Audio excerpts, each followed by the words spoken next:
இந்த டிஷ் பண்ணுறதுக்காக 1 கப் மைதா, 1 கப் கோதுமை, 2 ஸ்பூன் உப்பு, 2 ஸ்பூன் மிளகாய்த்தூள், 1 ஸ்பூன் எள்ளு எல்லாத்தையும் ரஃபாக கலந்து விட்டுக்கோங்க. இது கூட 2 கரண்டி எண்ணெய் நல்லா சூடாக ஆவி பறக்க சேர்த்துக்கோங்க. அப்புறம் தான் நல்லா சாஃப்டாக இருக்கும், இந்த மொறு மொறுன்னு கிடைக்கும்.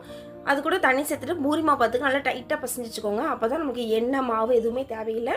இது மைதா சேர்த்துக்கனால நல்லா இழுத்து ஒரு 2 நிமிஷம் பசஞ்சிங்கன்னா தான் இந்த டவ் வந்து நல்லா சாஃப்டாக இருக்கும். அப்புறம் குட்டி குட்டி உருண்டைகளாக நீங்கள் எடுத்து வச்சுக்கோங்க. இதில் வந்து நம்ம நார்மலாக எப்பயும் பூரிக்கு தேய்க்கிற மாதிரி நல்லா விரித்து நல்லா தின்னாக தேய்ச்சிக்கோங்க. தேய்ச்சிட்டு ஒரு பீஸா கட்டர் இல்லை கத்தி வச்சு கூட நீங்கள் டைமண்ட் கட் பண்ணிக்கோங்க.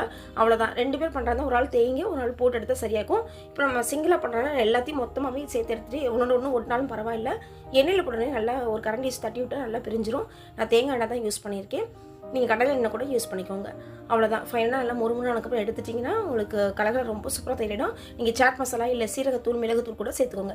இந்த வீடியோ பிடிச்சா ஹோம் கிச்சனை சப்ஸ்கிரைப் பண்ணுங்கள், லைக் பண்ணுங்கள், ஷேர் பண்ணுங்கள்.